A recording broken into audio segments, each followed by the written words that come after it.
Halo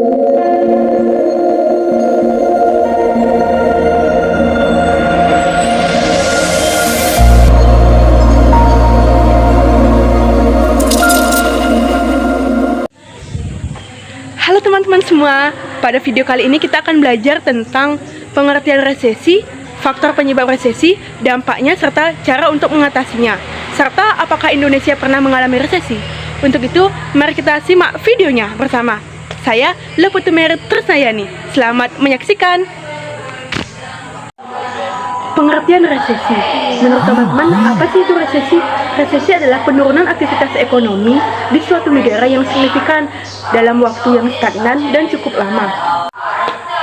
Selain itu, menurut para ahli, resesi bisa terjadi jikalau suatu negara mengalami peningkatan di jumlah angka penganggurannya, kemudian produk domestik bruto yang bernilai negatif, serta dalam waktu 2 kuartal pertumbuhan ekonomi bernilai negatif.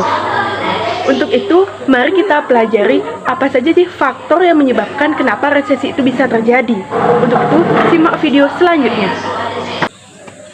Untuk itu, ayo kita cari tahu tentang faktor apa saja yang menyebabkan tentang resesi. Yang pertama yaitu inflasi. Inflasi adalah keadaan di mana harga-harga barang secara umum mengalami kenaikan secara terus-menerus dan dalam waktu jangka yang cukup lama. Yang kedua yaitu deflasi. Deflasi berlebihan. Deflasi adalah turunnya harga secara umum dari waktu ke waktu yang menyebabkan penyusutan upah sehingga menekan harga. Nah, faktor yang menyebabkan deflasi ini bisa saja yaitu jumlah permintaan yang membludak secara bersamaan. Yang ketiga yaitu nilai impor yang lebih besar daripada nilai ekspor. Yang keempat, tingginya jumlah angka pengangguran. Yang kelima ada iptek yang sangat mempengaruhi kemajuan suatu negara. Yang keenam yaitu adanya guncangan ekonomi secara mendadak, sehingga para investor yang awalnya panik pasti akan menjual sahamnya yang dalam masih keadaan berantakan dan akan menyebabkan resesi. Yang ketujuh yaitu ketidakseimbangan antara produksi dan konsumsi. Dan yang terakhir yaitu adanya indikator dalam suatu negara yang mengalami resesi sehingga menyebabkan atau mempengaruhi indikator lainnya. Selanjutnya kita akan mempelajari tentang dampak resesi terhadap pemerintah, perusahaan dan pekerja. Terhadap pemerintah, pastinya akan menciptakan pengangguran baru yang tidak bisa secara maksimal dikendalikan. Kemudian pinjaman pemerintah yang akan semakin melonjak tinggi dikarenakan setiap negara membutuhkan dana untuk mencukupi kebutuhan negaranya. Yang ketiga yaitu sumber pendapatan negara yang berasal dari pajak maupun non-pajak akan mengalami penurunan dikarenakan para pekerja mengalami penurunan upah dan menyebabkan harga properti juga rendah.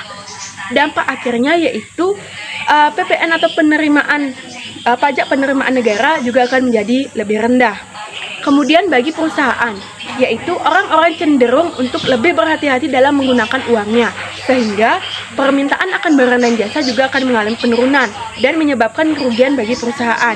Nah, ini juga bersambung atau berhubungan dengan dampak bagi perusahaan yang kedua, yaitu perusahaan akan mengalami penurunan permintaan secara drastis yang menyebabkan efek domino dan akan berakibat pada PHK bagi pekerja.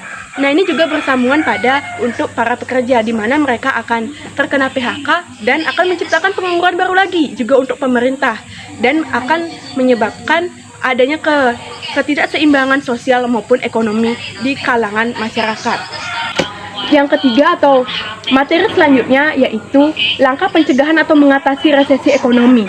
Yang pertama yaitu belanja pemerintah besar-besaran, di mana dari belanja ini diharapkan permintaan dalam negeri akan meningkat sehingga dunia usaha tergerak untuk melakukan investasi. Yang kedua yaitu bantuan UMKM, di mana diharapkan dari program ini masyarakat bisa bangkit dan memulihkan keadaan ekonominya. Dan yang ketiga yaitu penempatan dana di perbankan dan pinjaman kredit modal kerja untuk korporasi yang disalurkan secara berskala besar. Dan dengan adanya program seperti ini diharapkan bisa memulihkan keadaan ekonomi nasional. Itu apakah negara Indonesia pernah mengalami resesi? Ya, pernah. Bisa dilihat dari krisis yang terjadi tahun 1998 di mana ada krisis mata uang yang menjalar dari negara Asia ke negara kita sendiri, sehingga pada saat itu terjadi pertumbuhan ekonomi minus hingga 77%. Dan Sementara kontraksi ekonomi hanya terjadi 13,7% lebih. Baik teman-teman, sekian video dari saya. Semoga ilmu yang saya bagikan bisa bermanfaat. Sekian, terima kasih.